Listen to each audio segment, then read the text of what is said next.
अंत बस गई दिल में, रात दिन उनका ध्यान करते हैं। प्रभु अरिहंत बस गए दिल में, रात दिन उनका ध्यान करते हैं। जब से जागे है प्यास सिद्धपुर की, जब से जागे है प्यास सिद्धपुर की, तब से सोहम का ध्यान करते हैं। प्रभु अरिहंत बस गए दिल में, रात दिन उनका ध्यान करते। चंड कोशिक बनी हूँ मैं कब से, क्रोध मोह माया विष भरा मुझ में। चंड कोशिक बनी हूँ मैं कब से, क्रोध मोह माया विष भरा मुझ में। प्रभु महावीर बन के आ जाओ, प्रभु महावीर बन के आ जाओ। आप सबके दुखों को हरते हैं। प्रभु महावीर बन के आ जाओ। आप सबके दुखों को हरते हैं। प्रभु अरिहंत बस गए दिल में, रात दिन उनका ध्यान करते। बीड़ियाँ टूट जाए मेरी भी, मुझ में चंदना सा भक्ति रस भर दो। बीड़ियाँ टूट जाए मेरी भी, मुझ में चंदना सा भक्ति रस भर दो। जब भी मैं तुमसे दूर होती हूँ, जब भी मैं तुमसे दूर होती हूँ, दिल के गम आंसुओं में ढलते हैं। प्रभु अरिहंत बस गए दिल में, प्रभु अरिहंत बस गए दिल में, रात दिन उनका ध्यान कर। मेरा जो है वो सब पराया है, सच्चा सुख स्वयं ही समाया है।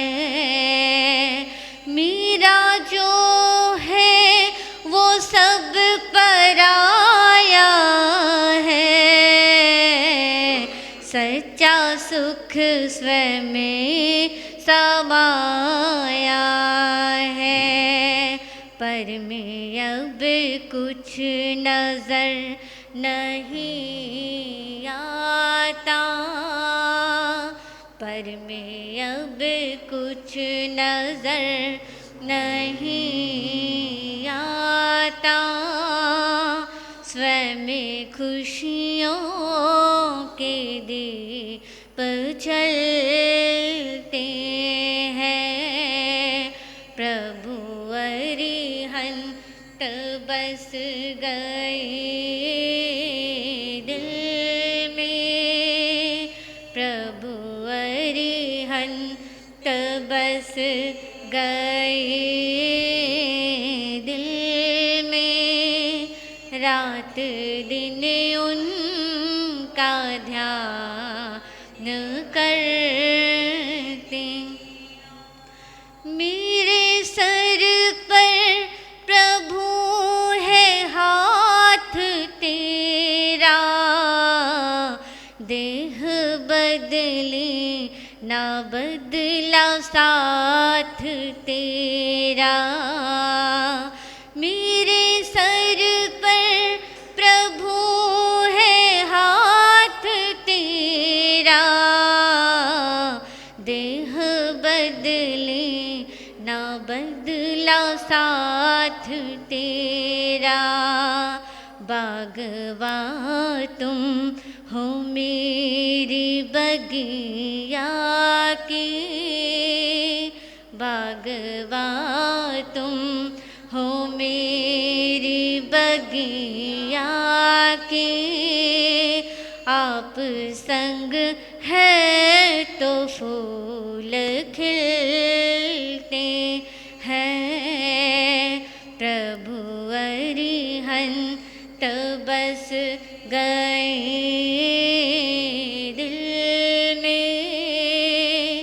रात दिन उनका ध्यान करते हैं, जब से जागी है प्यास सिद्धपुर की, जब से जागी है प्यास सिद्धपुर की, तब से सोहम का ध्यान करते हैं, प्रभु अरिहंत बस गए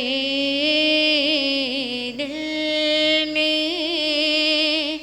रात दिन उनका ध्यान करते हैं।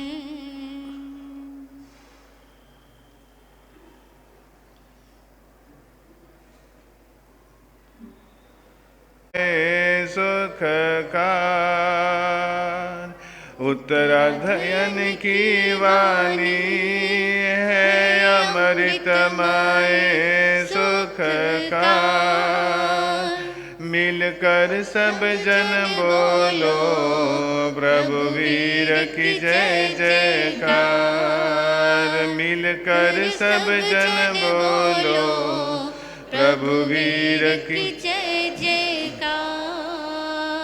उत्तराधयन की वाणी है, अमृतमय रसधार। मिलकर सब जन बोलो प्रभु वीर की जय जयकार। मिलकर सब जन बोलो प्रभु वीर की जय जयकार।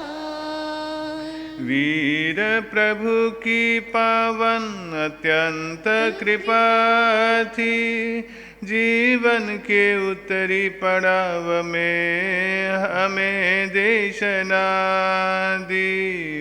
वीर प्रभु की पावन अत्यंत कृपा थी, जीवन के उत्तरी पड़ाव में हमें देशना दी।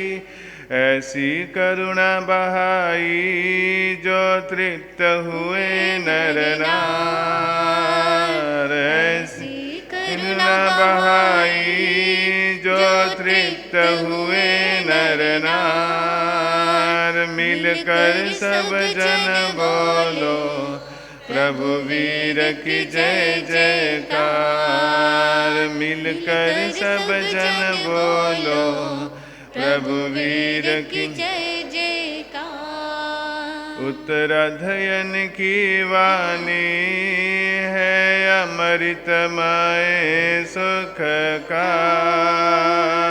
मिलकर सब जन बोलो प्रभु वीर की जय जयकार। मिलकर सब जन बोलो प्रभु वीर की जय जयकार।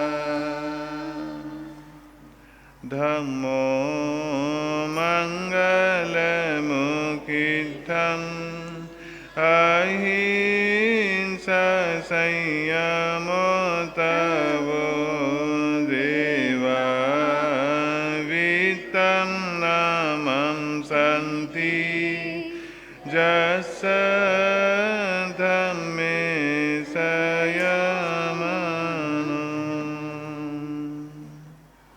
दुनिया के चराचर जीवों पर कर्मों ने जाल बिछाया है। क्या साधु ग्रस्त क्या बाल वृद्ध बस कोई न बचने पाया है। अति शुभ कर्मों के आने से संतों का समागम मिलता है। जिन वाणी श्रवण करने से दुख जन्म मरण का मिटता है। दुख जन्म मरण का मिटता है। शासन के महाप्राण श्रमण वीतराग महाप्रभु एवं आराध्य गुरुदेव के पावन पुनीत चरण सरोजों में हृदय की असीम आस्थाओं के साथ अनंत अनंत वंदन।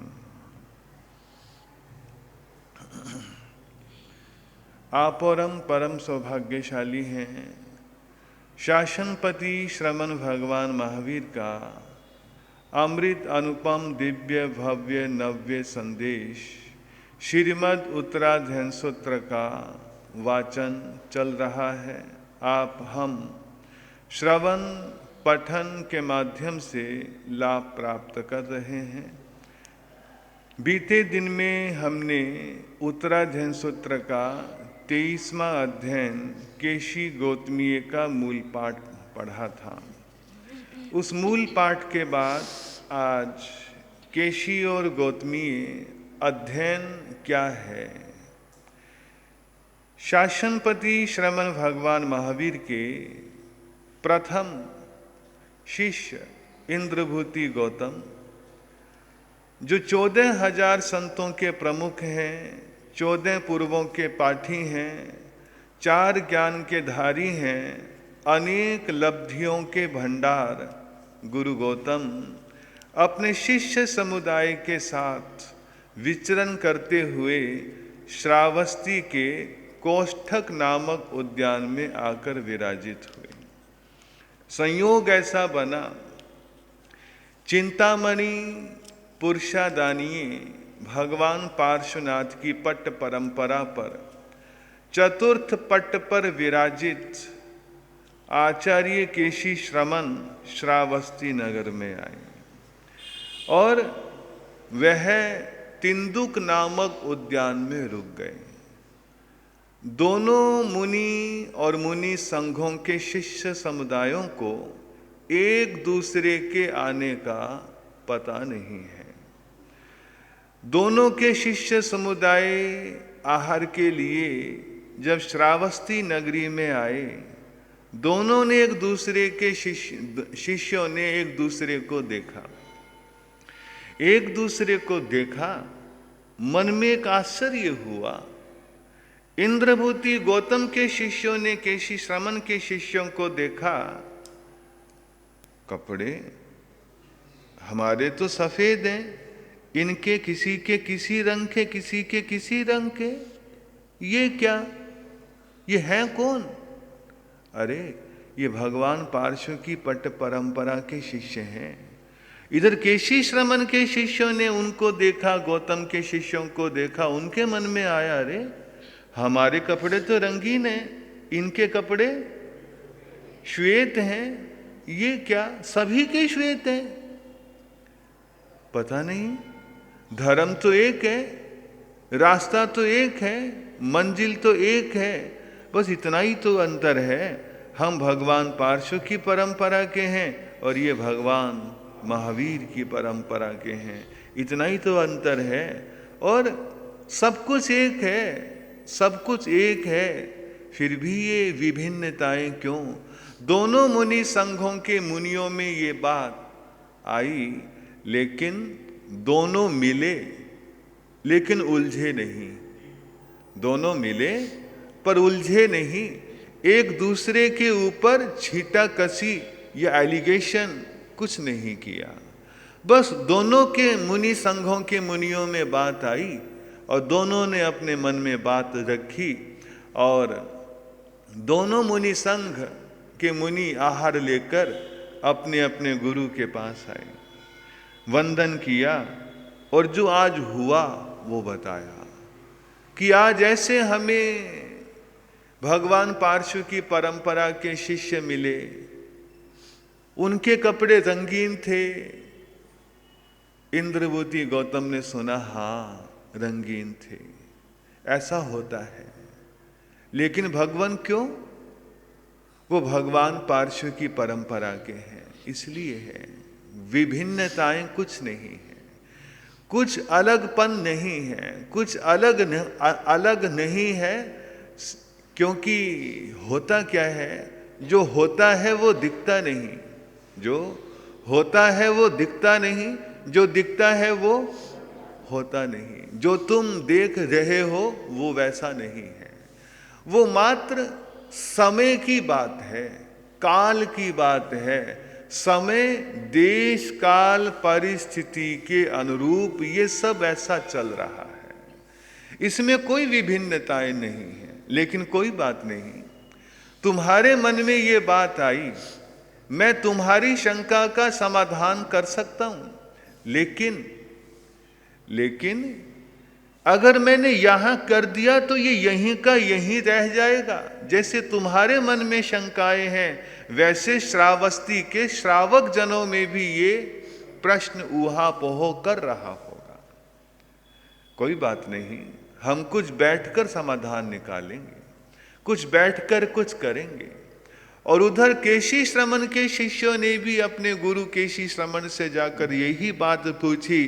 केशी श्रमण ने भी यही कहा, यही छोटा सा उत्तर दिया और अंत में कहा, कोई बात नहीं, मिल बैठकर बांटकर कुछ करेंगे, क्योंकि मानवता भी यही है।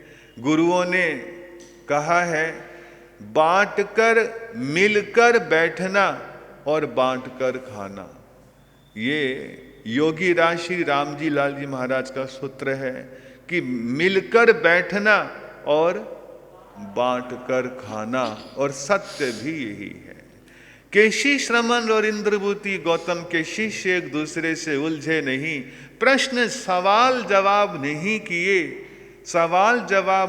किए, क्योंकि दोनों को पता था, शिष्यों को, कि हमारे गुरु इस बात का समाधान करेंगे, हम व्यर्थ में क्यों उलझें, इन कदाग्रहों में क्यों उलझें। कोई बात है, उसका समाधान हमारे गुरुजन करेंगे।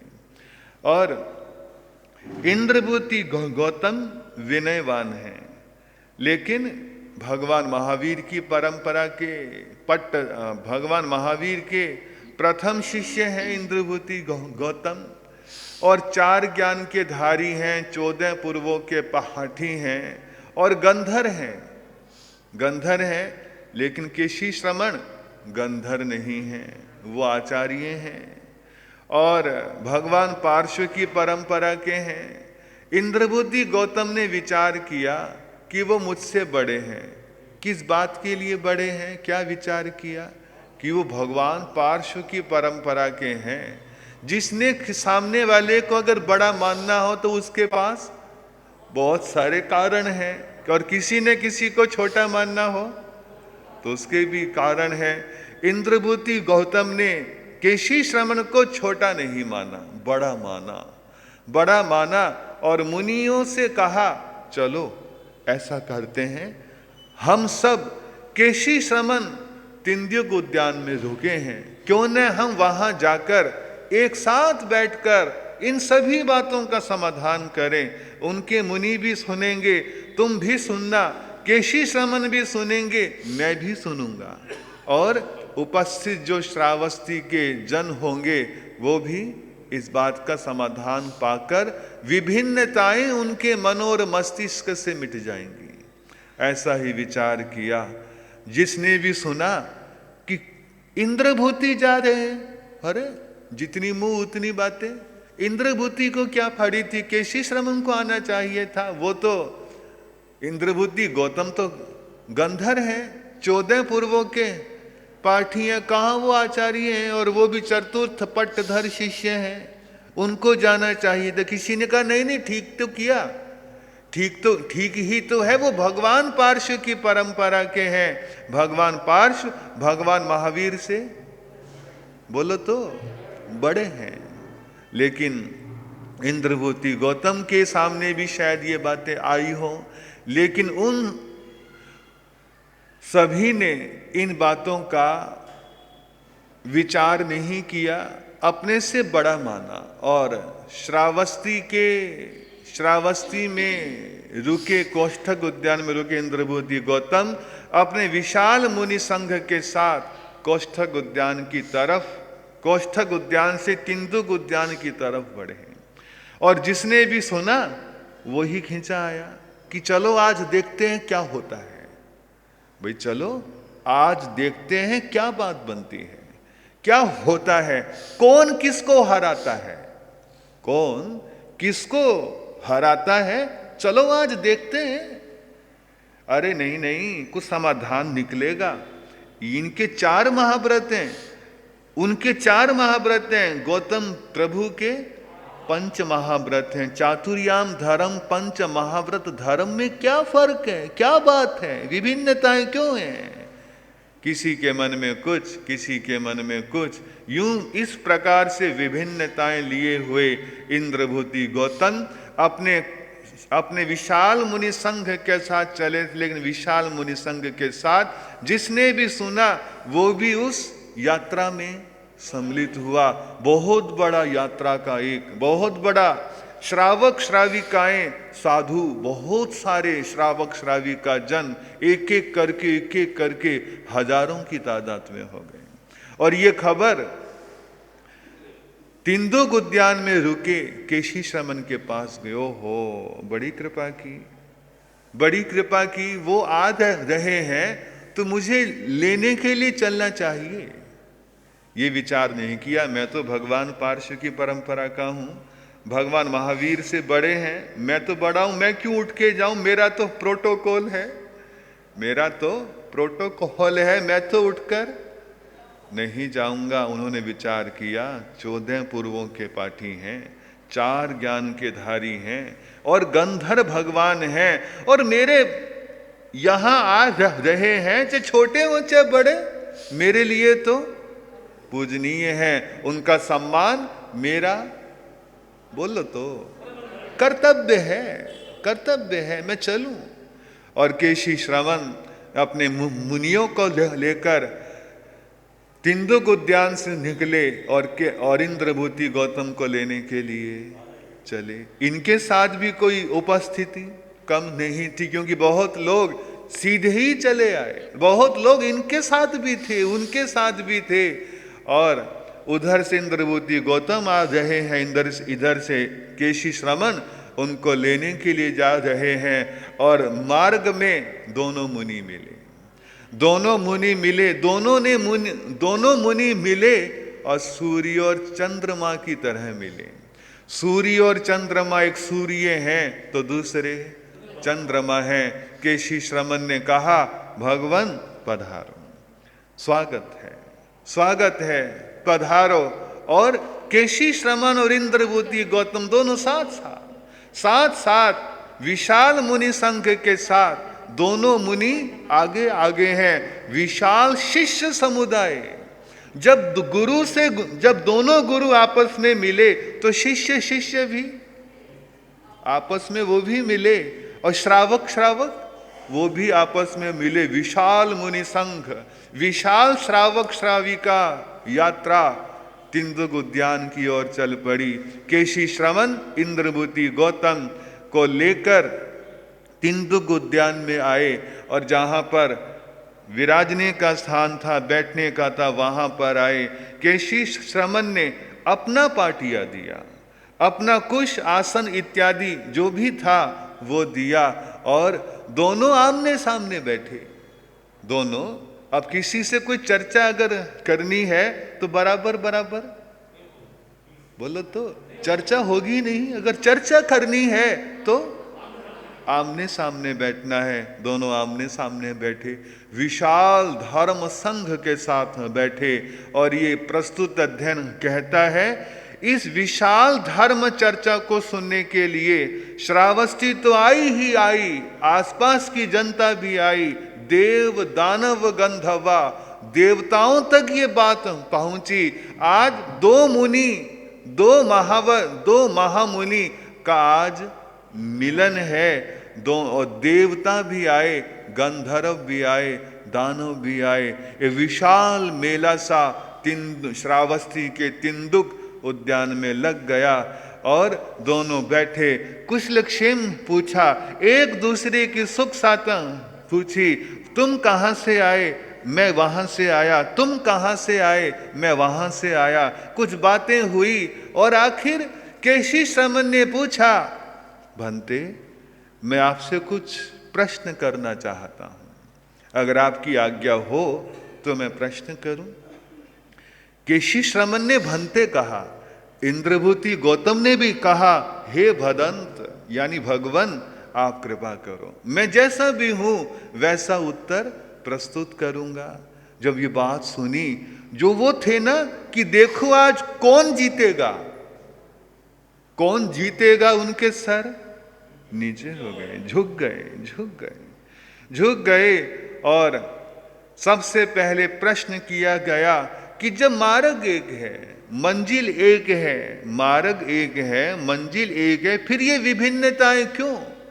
हमारे मुनियों के कपड़े रंगीन हैं, आपके मुनियों के कपड़े श्वेत हैं। हमारे चातुर्याम धर्म है, आपका पंच महाव्रती धर्म है। ये विभिन्नता क्यों है?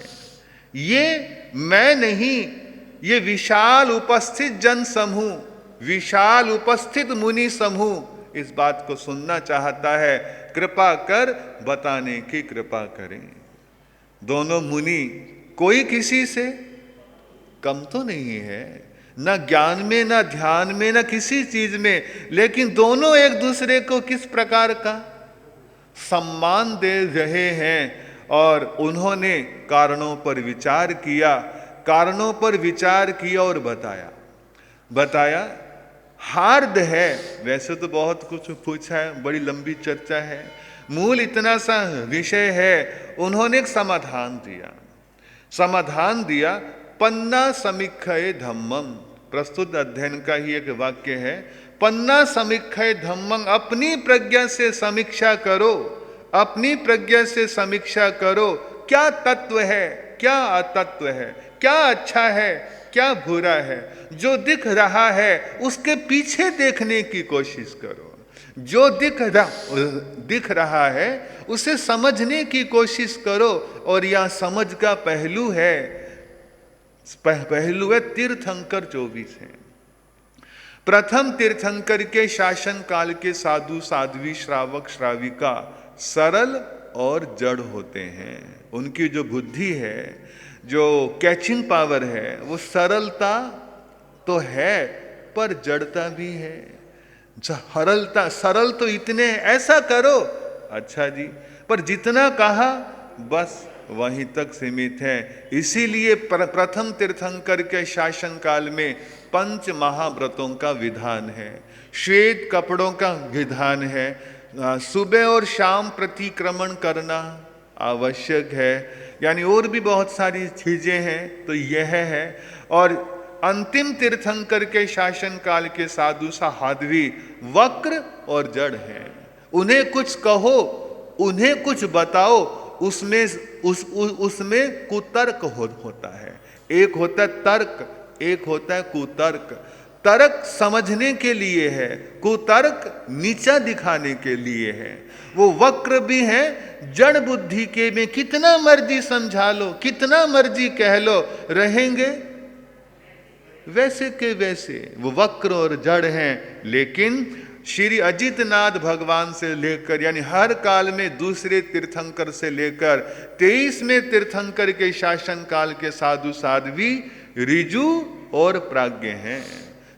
ऋजु यानी बुद्धिमान है, सरल है, बुद्धिमान है, कैचिंग पावर बहुत स्ट्रोंग है, थोड़े को ज्यादा समझते हैं। जैसे पहले पत्र में लिखा जाता था, थोड़े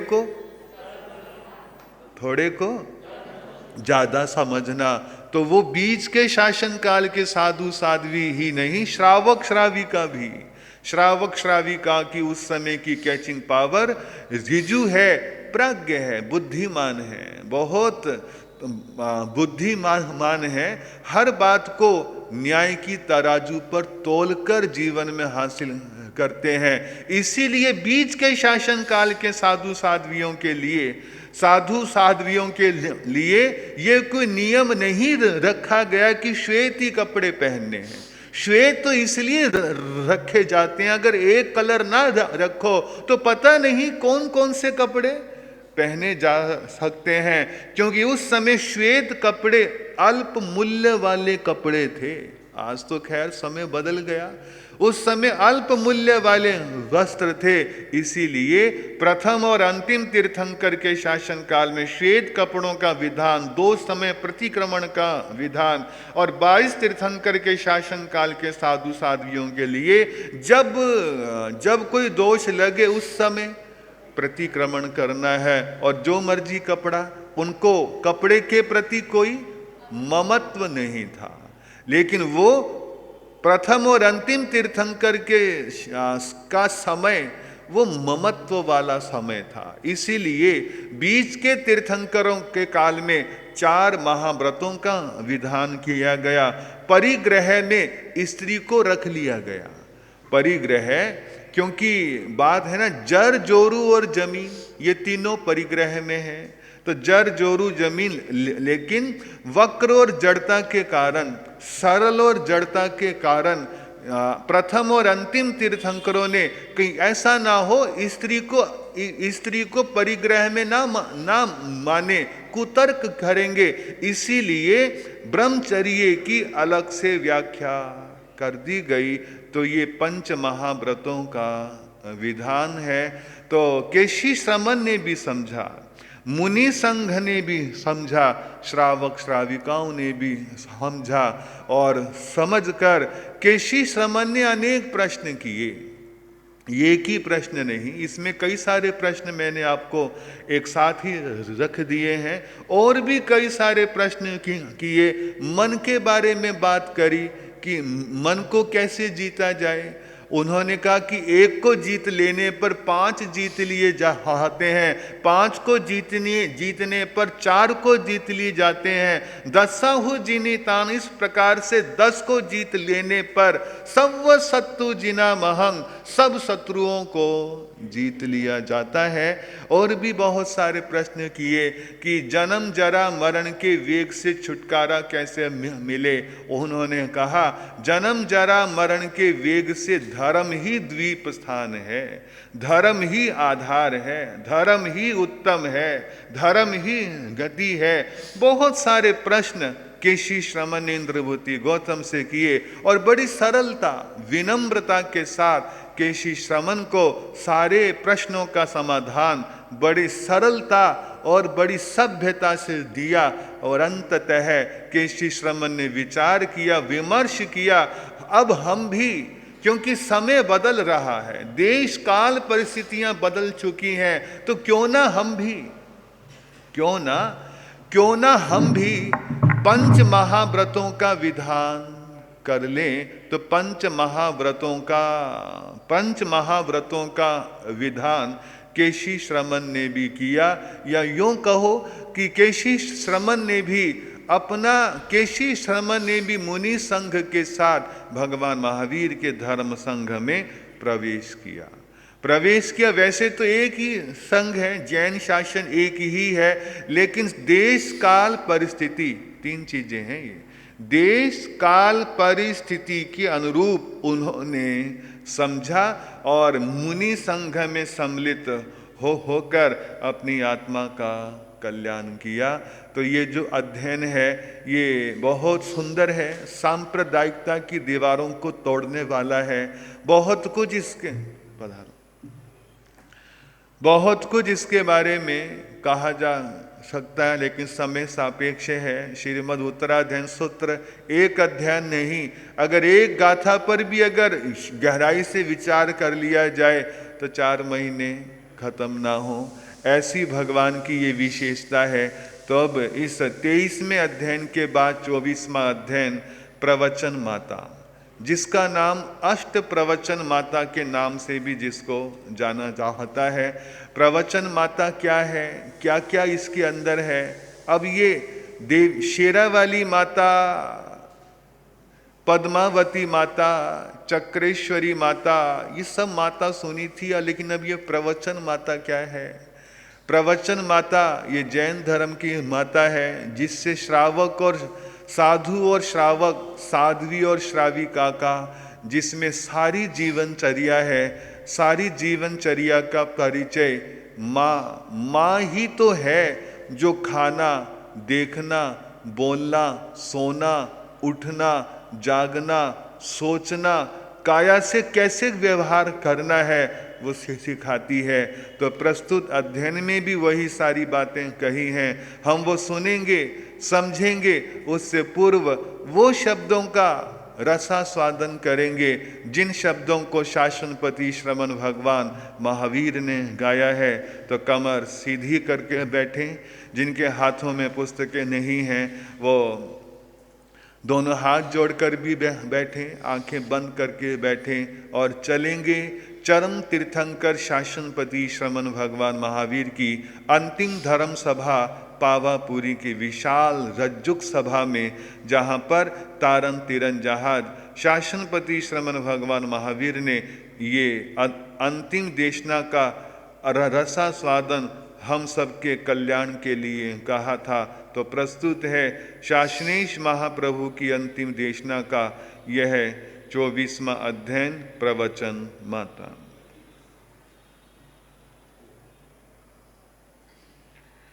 अठ पवयन मायाओ समाई गुत्थित है वय, पंचे वय समीयो तओ गुद्धियो आहिया, इरिया भाषे साधारणे उच्चारे समये, मन गुत्ति वय गुत्ति काय गुत्ति मायाओ अठ समीयो, समासे नवी अहिया, दुवालस संगं जिनखायं मायं जथवे पवयनं, आलम्बनेन कालेन मग्गेन जननाये, चौकारण परिशुद्धं संजयिरियं रिये, तथगालम्बनं नाणं दंसने चरणं ताहा, कालेय दिवसे बुत्ते मगे उपहवजिये, दब्बाओ खेताओ चेवा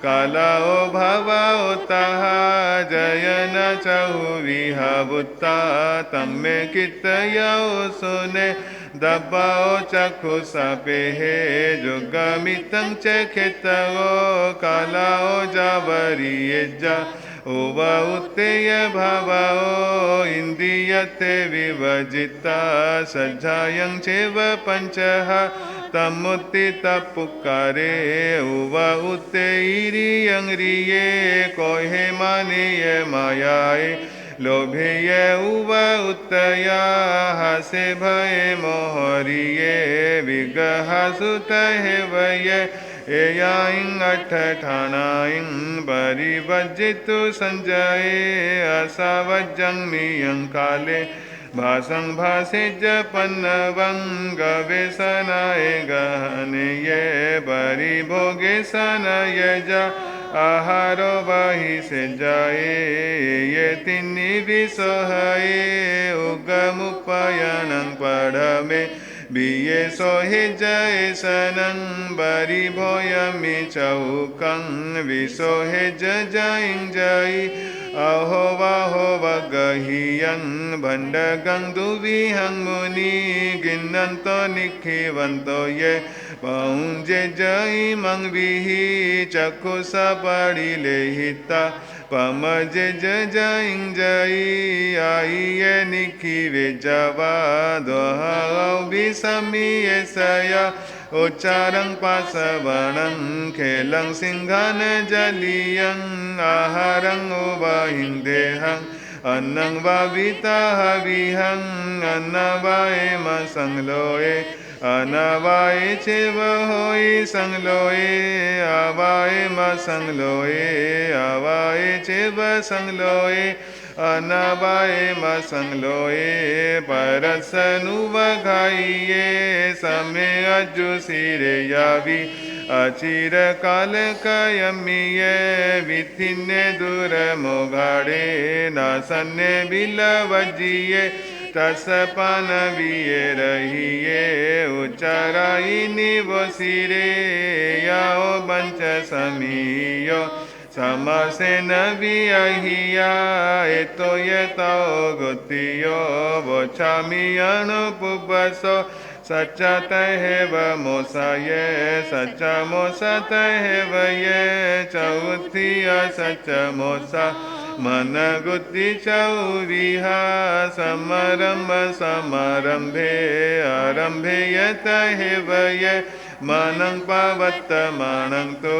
नियते जयं जये सच्चा तहेव मोसाय सच्चा मोसा तहेव ये चौथिया सच्चा मोसा वये गुति चौविहा समारंभ समारंभे आरंभे यतहेव ये वयं पावत्तमानं तो नियते जयं जयि ठाणे निशियाने चेव तहेव यतु यट्टाणे उल्लङ्घन पलङ्घने इन्द्रियाणं न जुञ्जुने समरम समारम्भे तहेव ये कायं पावत्तमानं तो नियते जयं जयि याओ पंच समीयो चरणस्य य पवत्तने गुत्ति नियतने बुत्ता सुभते सुसवसो एय पवयन माया जे सम्मंगाय रे मुनि से क्षिपं सब संसारा विपमुच्चै पंडियेति बेमी। इस प्रकार से ये प्रवचन माता का अध्ययन, प्रवचन माता में 5 समितियां और 3 गुप्तियों का जिक्र है, तो ये मिलकर अष्ट प्रवचन माता। और समिति का अर्थ, समिति 5 हैं, लेकिन समिति शब्द का अर्थ, समिति शब्द का अर्थ है सम्यक प्रवृत्ति। क्या जी? सम्यक प्रवृत्ति मन वचन काया के उपयोग से विवेक से सब कार्य करना, वो सम्यक प्रवृत्ति कहलाती है। फिर है 3 गुप्ति। गुप्ति का अभिप्राय अशुभ से निवृत्ति। गुप्ति का अभिप्राय है मन से अच्छा सोचें, वचन से अच्छा बोले और काया से अच्छा करें। हुआ ना अशुभ से निवृत्ति, अशुभ को छोड़ो, शुभ अपने आप आ जाएगा, शुभ अपने आप आ जाएगा। तो इसीलिए ये 5 समितियां, 3 गुप्तियां भगवान ने कही हैं। और पहली है इरिया समिति। इरिया समिति में साधक गमनागमन में विवेक रखे, जाना आना, उठना बैठना, सोना जागना, चलना फिरना, खाना, इन सब प्रवृत्तियों में विवेक के साथ करना वो इरिया समिति के अंतर्गत है। बहुत सारे भेद प्रभेद इरिया समिति में हैं। मूलतः इतना है कि गमनागमन, जाने आने, खाने पीने, चलने सोने, उठने बैठने इत्यादि में विवेक पूर्वक बैठना, विवेक पूर्वक चलना, विवेक पूर्वक खाना, इसमें सब विवेक हो, फूहड़पन ना हो, तो वो इरिया समिति है।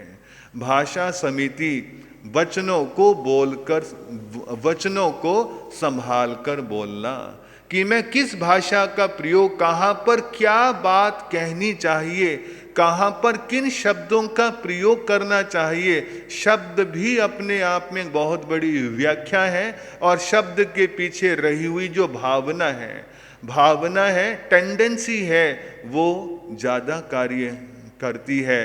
तो भाषा समिति के अंतर्गत ये बात आती है। फिर है ऐषणा समिति। ऐषणा साधु आहार के लिए जाए, यानी गवेषणा, गवेषणा आहार के लिए जाए तो आहार पानी के लाने के 42 दोष हैं और करने के 5 दोष हैं, जिसको 5 मांडल्य के दोष के नाम से जाना जाता है। तो उन सब का विवेक साधक करे। और ये तो गवेषणा है। इसी प्रकार से श्रावक के लिए भी तो ऐषणा है, गवेषणा है कि वो खाना बनाने में, खाना खाने में, खाना कमाने में, खाना कमाने में, खाना बनाने में, खाना खाने में विवेक रखना ऐषणा समिति के अंतर्गत आता है। और चतुर्थ समिति है आदान भंड मत निक्षेपण समिति। अब सामग्री भी है, साधन भी हैं, किताब भी है, ओघा पात्रा संयम के उपकरण भी और सामान इत्यादि भी है।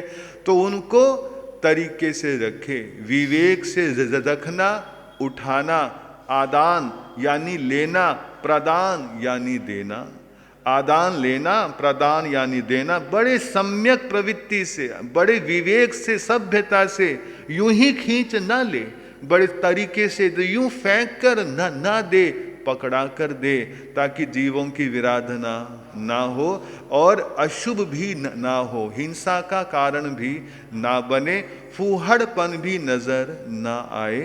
तो इस प्रकार से 5वीं समिति उच्चार प्रस्वन, उच्चार प्रस्वन जो मल मूत्र श्लेषम इत्यादि है उसको भी विवेक से परिस्थापना करे, विवेक से परखे, विवेक से परखे। ये जो समिति है, ये जो उच्चार प्रस्वन जो समिति, जिसमें नाक का मैल है, मल है, मूत्र है, श्लेषम है, थूक है, इन सब को निर्वद्य स्थान पर साधक करके आए। लेकिन समय बदल रहा है, परिस्थितियां बदल रही हैं। पहले का जमाना और अब का जमाना बहुत बड़ा अंतराल लिए है। जमाना बदला, लोग बदले, समय बदला, स्थितियां बदली। इसलिए इस समिति पर तो विचार करके हम साधकों को बदल ही जाना चाहिए। समय की गति के अनुसार, समय के गति के अनुसार अपनी समिति को, समिति में सुधार, समिति में बदलाव लेकर आना ही चाहिए। तो ये 5वीं समिति है। फिर है मन गुप्ती, वचन गुप्ती और काया गुप्ती। मन से अच्छा विचार करें, वचन से अच्छा बोला जाए, काया से अच्छा व्यवहार करना, वो ये समितियां और ये 3 गुप्तियां करती क्या है? ये 5 महाव्रतों की रक्षा करती हैं।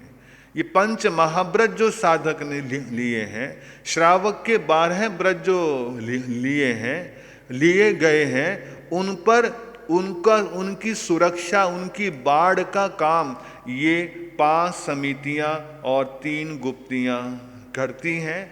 तो इस प्रकार से यह 24वां अध्ययन साधक के लिए, ज़्यादातर साधक के लिए है, लेकिन जब श्रावक 12 व्रतों को अंगीकार कर लेता है तो उसको भी समिति और गुप्ती का ख्याल रखना ही होता है।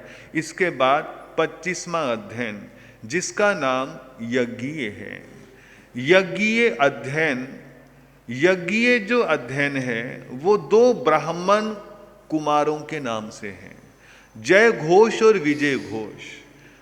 ब्राह्मण भारतवर्ष के धार्मिक इतिहास का प्रथम अध्याय यज्ञ और पूजा से प्रारंभ होता है और भगवान महावीर के समय तक विचारधारा सर्वव्यापक और बड़ा प्रभुत्व जमा चुकी थी व लोगों में बंटवारा हो चुका था। ब्राह्मण जातिवाद अपने चरम सीमा पर था। ऐसे जातिवाद के चरम सीमा पर होने के बावजूद भी भगवान ने कहा कम्मु न बंधन होई, कम्मु न होई खतियो, वही से कम्मु न होई सिद्धो हवई सासओ। भगवान ने कहा कोई ब्राह्मण नहीं है, कोई क्षत्रिय नहीं है, कोई वैश्य नहीं है, कोई शूद्र नहीं है। क्या है ये जाति? जन्म से तो सारे मानव हैं, बराबर हैं। कम्मुना बंभनो होई, कर्म से ब्राह्मण है, कर्म से क्षत्रिय है, कर्म से वैश्य है और कर्म से जन्म तो ले ले ब्राह्मण में, जन्म अगर ब्राह्मण में ले लिया, लेकिन अगर कर्म शूद्र का है तो कर्म बड़ा हुआ कि जाति बड़ी हुई? भगवान से प्रश्न किया, लोगों ने आंसर किया। इस बात से तो ये लगता है कि व्यक्ति जाति से नहीं कर्म से महान होता है। भगवान से पूछा गया तो फिर ब्राह्मण कौन है, मुनि कौन है, क्षत्रिय कौन है, वैश्य कौन है, शूद्र कौन है? क्या कहेंगे भगवान, क्या कहेंगे भगवान? भगवान ने क्या कहा? वो जय घोष विजय घोष यज्ञीय अध्ययन में भगवान ने बहुत सुंदर व्याख्याएं प्रस्तुत अध्ययन में दी हैं। हम सुने समझे उससे पूर्व भगवान की मूल वाणी का रसास्वादन बड़ी श्रद्धा और तल्लीनता के साथ करें, कमर सीधी करें। जिनके हाथों में पुस्तकें नहीं वो दोनों हाथ भी जोड़ें, दोनों आंखें बंद रखें और बड़ी श्रद्धा के साथ भगवान को अपने भगवान के सानिध्य में बैठकर भगवान की वाणी का रसास्वादन करें।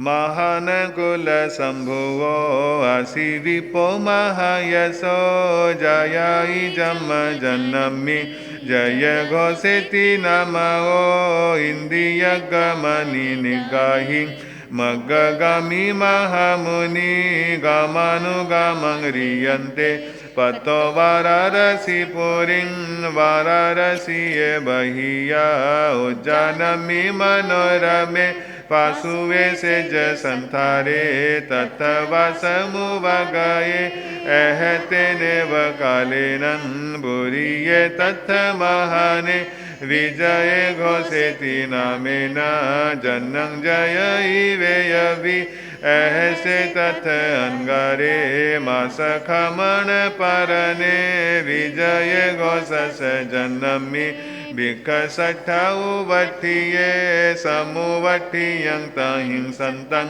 जय गोपड़ी से हाये नेहु दाहामि ते भिक्खं भिक्खु जय अन्यो जय वेय वियु विप्पा जनठा ये जे दिया जोई संग वियु जय धम्मन परगा जे समत समुधंतुं परंगपण में वय ते सिंगन मिनंदेयं भो भिक्खु सब कामियं सो एवं तत् परिसिद्धो जय निगममुनि तवि तुठो उत्तमठ गवेशो अनठं पान हेयुं वा नवि निवहन एव ते सिंह विमुख नठाये इमं वयनमपि न विजानासि वेये मोहं न विजनन जंग मोहं न खत्तानं मोहं जंग चे धम्मन वासुहं ते जे समता समुधंतो परंगपणमेव ये नेते तुमं वियानासि यह जानसि तो भान तसखय वपमुखं चे अचयन्तो ताहिंदियो से परिसो पंजलि हों पुच्छायि तं महामुनिं वेयानं चे मुहं बुहि जनन जंग मुहं नखत्तानं मुहं बुहि धम्मन वमुहं जे समथ समुधन्तुं परंगपणमेव ये यं ते संशयं सब्बं साहु कह सुपुच्छियो अग्निहोत्रमुहवेया जन्नति वेय समूहं नखत्तानं मुहं चन्दो धम्मानं कासवमोहं जाहा चन्दं गाहाय्या चिट्ठन्ति पंजलि उडा वन्दमानानमं सन्ता उत्तमं मनहरिणो अजन गजन वाई विजमहन संपया गुड सजय तवसा भास छन्नाई वगिनो जेलोए बंबनो बुत्तो अगिवा महियो जहा सया कुशल संदिठं तंगवयं बुम महानं जोने सजाइया गंतुं बब्बयन्तो ये सोयाई रमाय अजवय नमि तंगवयं बुम महानं जायेरुवं जहमठं निदन्तमलपवगं रागदोषभयायं तंगवयं बुम महानं तवसियं किसंदन्तं अवचिये मनस सोणियं सोवयं पतनिब्बाणं तंगवयं बुम महानं तस्सपाने वियनिता संगहेन यथावरे जो न हिंसा इति विहेनं तंगवयं बुम महानं कोहावजैव हसा लोहावजैव भयामुसं न वयैजो तंगवयं बुम महानं चित्तमन्त चित्तं वा पंगवजैं वजैव बहुं निगिनैय दत्तं च तंगवयं बुम महानं दिव्यं मानुषं तेरिच्छं जो न सेवये मेहुनं मनसकाय वकेनं तंगवयं बुम महानं जहापो मंजले जायं नोवलिपै वारिना एवं अलितो कामेहि तंगवयं बुम महानं अलोलुवं महाजीवी अनगारं किंचनं असंसत्तं गिहत्यसु तंगवयं बुम महानं जहिता भुव संजोगं नाहि संगेय बंधवे जो न सजाइयेहिं तंगवयं बुम महानं पशुबन्ध सबवेया जठं च पावकं मुना नेतं तायन्ति दुःशीलं कम्मानि बलवन्ति है न विमुण्डियेन समनो न ओंकारेण बम्भनो न मुनिरन्नवासेन कुशचिरेण वेतावसो समयाय समनो होई बम्बचिरेण बम्भनो नानेन यमुनि होई तवेन होई यत् होई कमुना होई खतियो वैस कमुना होई शुद्ध हवाई कमुना ये पाऊ करे बुद्धे जेहिं होई सियानाओ सव्व कम्म विनिमुक्तं तंगवयं बुम महानं एवं गुण समाउत्ता जे भवन्ति दि उत्तमा ते समथा उद्धन्तुं वरं अपणमेव ये एवं तो संशय छिन्ने विजय घोषेय महाने समुदायितयन्तं तो जय घोषं महामुनि तुठेय विजय घोषे इनमुदाहुकायञ्जलि महानतं जहभुवं सठु में उवदंसियं तुभ्ये जयिया जन्नानं तुभ्ये वेय वियु वियु जोई संग वियु तुभ्ये तुभ्ये धम्मन परगा तुभ्ये सम्मता उद्धन्तुं वरंगपणमेव ये तमनुगाहं करेयम्हं भिक्खेन भिक्षुत्तमान् कज्जन्मज्ज भिक्खेन क्षिपं निखमसुधिया मभमिहि भयवत्ते घोरे संसार सागरे उबले वहोई भोगेषु अभोगिनो वलिपाई भोगी भमाई संसारे अभोगी विपमुच्चाई उल्लो सुको ये जो छुड़ा गोलया मुठिया माया दोबिया बड़िया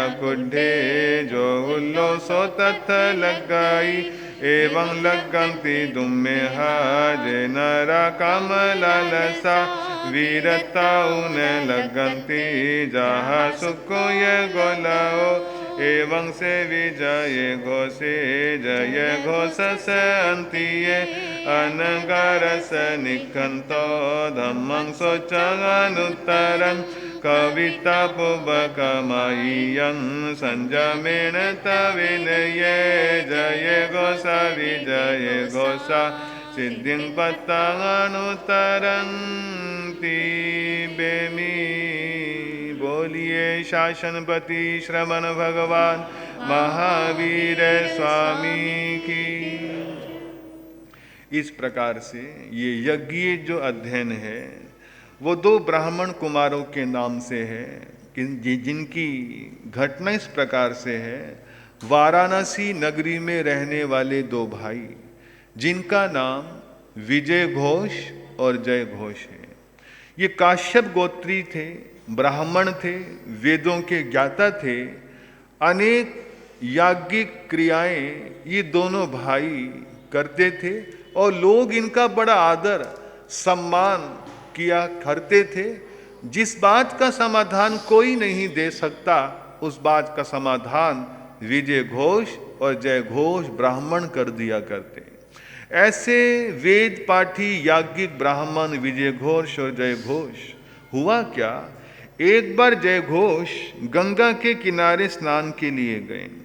स्नान करते हुए उन्होंने एक दृश्य देखा कि एक सर्प मेढक को निगल रहा है और इतने में एक कुरर नाम का पक्षी आया, उसने सांप को पकड़ लिया। कुरर ने सांप को पकड़ा और सांप ने मेंढक को पकड़ा और सांप मेंढक को निगल रहा है और कुरर सांप को निगल रहा है। कोई छोड़ने को किसी को तैयार नहीं, ना सांप ना कुरर। और मेढक के मुंह में कीड़े हैं, वो भी छोड़ नहीं रहा। ये दृश्य देखा, उसका मन ग्लानि से भर गया। अरे ये भी यही तो संसार में है, सब एक दूसरे को यहाँ पर यूज ही कर रहे हैं।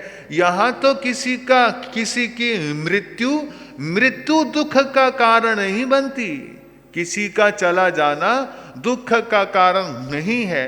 किसी मृत्यु प्राप्त व्यक्ति के लिए ये संसारी जन क्या कह के होते हैं कि अब मुझे कौन संभालेगा, मेरा कौन करेगा। थोड़ा सा और रुक जाता, अपने गृहस्थी के सारे काम निपटा लेता, तब चला जाता। दुख जाने का नहीं, दुख बहनों स्वार्थ का है। अपना अर्थ सिद्ध हो रहा है तो अच्छा है, अगर सिद्ध नहीं हो रहा तो वो दुख का कारण है। इस प्रकार से जय घोष के मन में वैराग्य आया और उन्होंने मुनि दीक्षा ग्रहण कर ली, संत बन गए।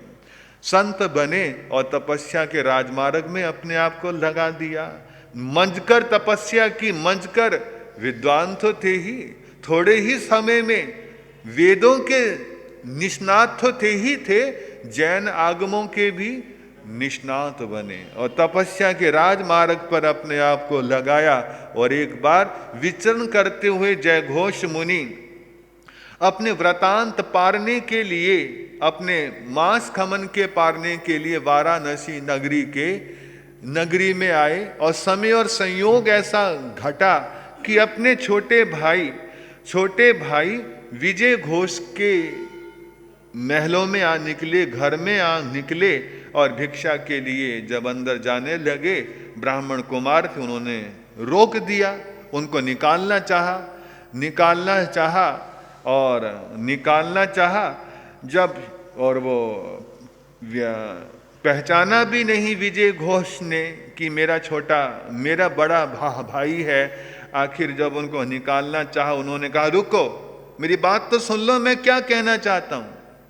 लेकिन मैं जो कहना चाहता हूं वो भिक्षा के लिए नहीं कह रहा, मैं ये कहना चाहता हूं जो तुम ये यज्ञ कर रहे हो, ये तो जो तुम ब्राह्मण की व्याख्या कर रहे हो, ये ब्राह्मण की व्याख्या ऐसे नहीं है।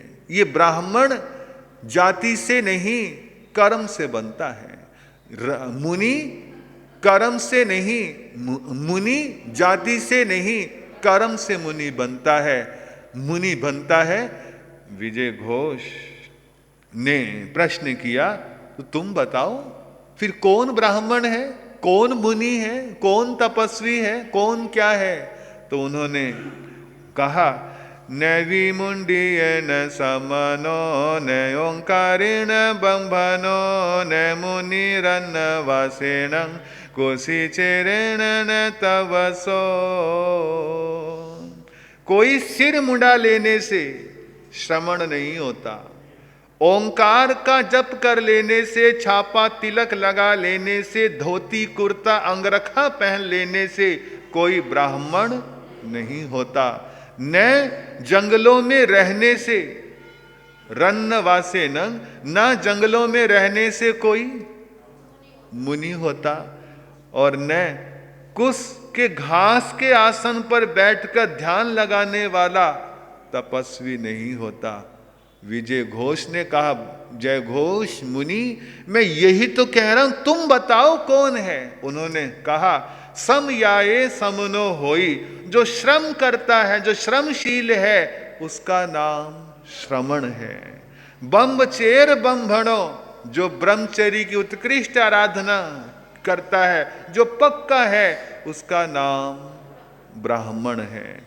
नानेन मुनि होई, और ज्ञान से मुनि होता है, अक्षर ज्ञान नहीं, यहां पर समझदारी वाला जो ज्ञान है, समझदारी वाला जो ज्ञान है। नानेन मुनि होई, ज्ञान से मुनि होता है। तवेन होई तवसो, जो तपस्या करता है, शरीर को नहीं तपाता। किसको तपाता है? अपनी आत्मा को तपाने का लक्ष्य अपनी आत्मा का है, शरीर तो साधन है। अगर आपने कुछ बनाना है, अगर आपने कुछ सब्जी अगर बनानी है, तो बर्तन तो माध्यम है, बर्तन को तपाना लक्ष्य नहीं है, लक्ष्य तो सब्जी है। इसी प्रकार से तपस्या, भूखे रहना तप नहीं है, भूखे रहना तप नहीं है, तो तप क्या है? भूख को सहन करना तप है। भूख में कुल बुलाना तप नहीं है। यूं चाहे महीना भर आप कुल बुलाओ, उससे कोई निर्जरा नहीं है। आपका 48 मिनट का तप अगर शांति और समाधि के साथ है, जाने अनजाने में किए के प्रति ग्लानि का भाव अगर आपके भीतर, 48 मिनट का तप भी आपके नरकों के बंधन को काट सकता है। श्रेणिक ने नरक गति से बचने के उपाय पूछे थे। भगवान ने उन उपायों में एक उपाय तपश्चरण का बताया, मांस खमन का तप, नवकारसी का तप बताया। अगर शांति समाधि के साथ अगर है, तो 48 मिनट की तप साधना भी नरकों के बंधन को तोड़ने वाली हो सकती है। तो इस प्रकार से जय घोष और विजय घोष के बीच ये संवाद घटा, बहुत सुंदर रसप्रद है, सुनने वाला है, लेकिन समय सापेक्ष सारी चीजें हैं। जय घोष के समझाने पर विजय घोष को भी समझ में आया और उन्होंने भी दीक्षा ग्रहण की। और अंत में दोनों भाई जय घोष मुनि, विजय घोष मुनि ने तपश्चर्य के राजमार्ग पर अपने आप को लगाया और अंततः केवल ज्ञान, केवल दर्शन की प्राप्ति करके दोनों भाई मुनि अनुत्तर गति मोक्ष धाम में जा विराजे। तो इस प्रकार से उत्तराध्ययन सूत्र का वाचन आपके समक्ष चल रहा है। आप बड़ी श्रद्धा के साथ सुन रहे हैं, बड़ी हार्दिक प्रसन्नता है। लेकिन एक दूसरे को भी प्रेरित करने का भाव थोड़ा थोड़ा सा रखो। धर्म दलाली है, हल्दी लगे ना फटकरी, रंग चोखा ही चोखा, कह तो देते हो चोखा ही चोखा, पर चोखा सा करते नहीं हो। चोखा कह तो लेते हो, चोखा सा सुन भी लेते हो, पर चोखा कर पाने में थोड़े से ऋषभ बिहार वाले हमारे लोग थोड़े से, नहीं कंजूस तो नहीं है भाई, पर ढीले हैं, थोड़े से ढीले से हैं। लेकिन एक बात है, आप जितने आ रहे हो हमें उतने में संतुष्टि है, क्योंकि जितने आते हैं एकदम ध्यान से सुनने वाले हैं ये सारे। ऐसा नहीं कोई इधर देख रहा है, कोई उधर देख रहा है। बड़ी एकाग्रता के साथ, जितने भी हैं, कम हैं थोड़े हैं, एकाग्रता के साथ सुनते हैं। तो सुनाने में भी आनंद आता है कि जब लोग टक टक ही लगाकर सुने तो सुनाने में बड़ा आनंद आता है। आप बड़ी श्रद्धा के साथ श्रवण कर रहे हैं। आपकी एकाग्रता बताती है कि आप कर्मों की निर्जरा कर रहे हो, क्योंकि जिसमें रस आ जाए, जिसमें मजा आ जाए, जिस सुनने और पढ़ने में मजा आ जाए तो योगेश जी निर्जरा है। तो आपकी, हमारी सबकी निर्जरा है, जो एकाग्रता तल्लीनता के साथ श्रवण कर रहे हैं। अब इसी के साथ दीपमाली का पावन पर्व मैं कल आपको बता ही चुका हूँ। प्रवर्तक श्री जी की आज्ञा अनुसार 20 तारीख की दिवाली का दिन मनाना निश्चित किया है।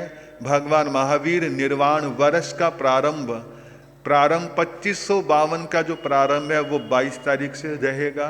तो इसी कारण से भगवान महावीर का जो निर्वाण हुआ वो अमावस की रात को, तो दिवाली के रात को हुआ, तो इसलिए 20 तारीख की है। लेकिन निर्वाण वर्ष एकम से निर्वाण वर्ष लगता है, कार्तिक सुदी एकम से, तो इसलिए वो 22 तारीख को। उत्तराध्ययन सूत्र की संपूर्ति भी 22 तारीख को है।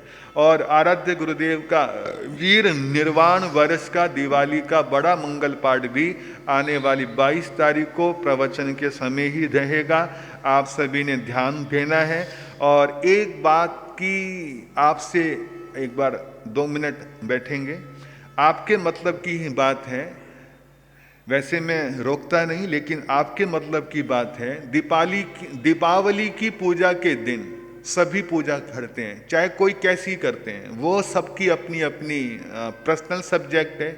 लेकिन मैं देखता हूँ पूजा, दिवाली पूजन के बाद या पहले सब लोग किसी न किसी मंदिर में जाते हैं। सनातन मंदिर में भी जाते हैं, या और अपने देवी पितर इत्यादि उनके भी जाते हैं, और जैन मंदिर में भी जाते हैं। पर पता नहीं हमारा स्थानक सूना सूना, सब नहीं आते। बहुत कम परिवार ऐसे हैं जो स्थानक में आते हैं, और वो आएंगे भी तो एक बंदा परिवार से एक आ गया, चलो जी हमारी हो गई हमारी पूर्ति।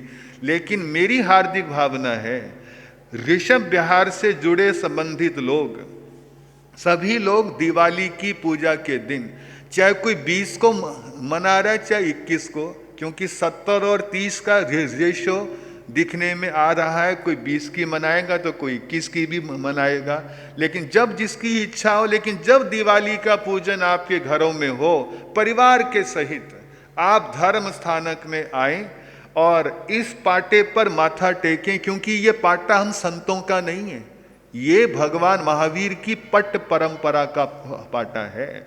तो इस पर माथा टेकिएगा। और बराबर में नवकार मंत्र है, खड़े होकर सामूहिक उच्चारण के साथ 11 बार नवकार मंत्र पढ़िएगा। और आराध्य गुरुदेव से नीचे जाकर मंगल पाठ सुने। आपका दिवाली पूजन बल्ले बल्ले। आपका दिवाली का पूजन बल्ले बल्ले और स्थानक में भी रौनक लगे। आपके मन में तो है ही स्थानक, लेकिन आपके बच्चों के मन में भी आएगा कि भाई नहीं, मेरे पापा मम्मी दिवाली पे स्थानक जाते थे तो मैंने भी जाना। वर्ष चाहे और जगह और में आए ना आए, लेकिन उनके लिए भी वरदान बनेगा। तो मेरा सभी से हार्दिक भावना है कि आप दिवाली के दिन आप स्थानक में आने का भाव रखें, गुरुदेव से मंगल पाठ सुने, जहां पर हजारों लाखों रुपयों का आप गिफ्ट लेने देने में, बोल तो लो, खर्चा करते हो। आपका सूना सा दान पात्र जीने के पास रखा है। वैसे तो विषभ बिहार वाले दान में पीछे नहीं है, भरपूर है, लेकिन वो दान तो है ही दान, लेकिन ओकेजनली जो दान है वो भी अपनी एक महत्ता रखता है। मैं दिगंबर मंदिर में मैंने विशेष तौर पर सनातन मंदिर में देखा, जो भी कोई दर्शन करने के लिए आता है, अगर 100 लोग दर्शन करने के लिए आए तो 90 लोग दान पात्र में डाल के जाते हैं। आप लोग ही मंदिर जाओगे दान पात्र में डाल के आओगे, लेकिन स्थानक आओगे तो दान पात्र पे धूल मिट्टी जमी होती है। दान पात्र को कोई देखता नहीं। संघ के कोई लोग भाई इसको यहाँ नहीं वहाँ रख दो ताकि लोगों को दिखाई दे जाए।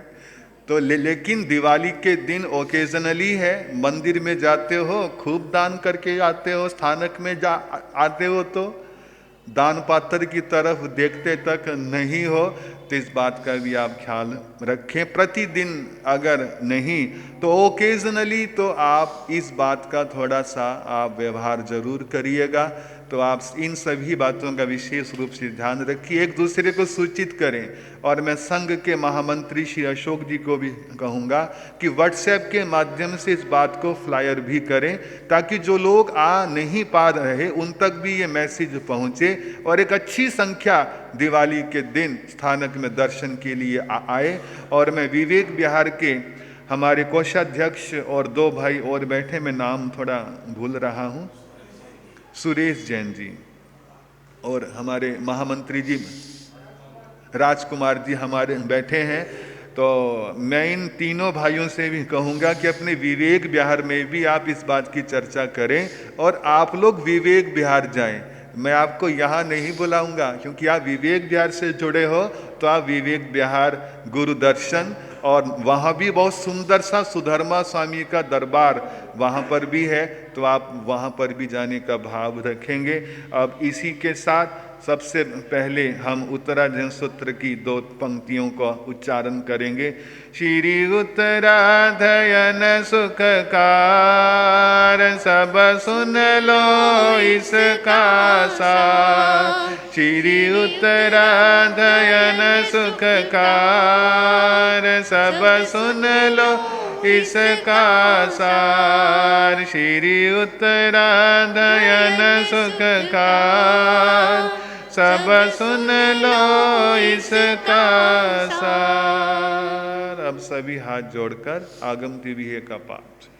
आगम तिविहे पणत्ते तं जहा सुत्तागम्ये अर्थागम्ये तदुभयागम्ये यह वा श्री श्रुत ज्ञान के विषय जो कोई अतिचार लागा होते आलम जम भाई दंग बच्चा मेलियं हिनक्षरं अचक्षरं पैहिनं विनयहिनं जोगिनं घोषिनं सुट्ठु दिन्नं दुट्ठु परिचियं काले को सज्जाओ काले ने को सज्जाओ सज्जाए सज्जाइयं सज्जाए ने सज्जाइयं जो तस्मिच्छामि दुक्कडं तस्मिच्छामि दुक्कडं तस्मिच्छामि दुक्कडं।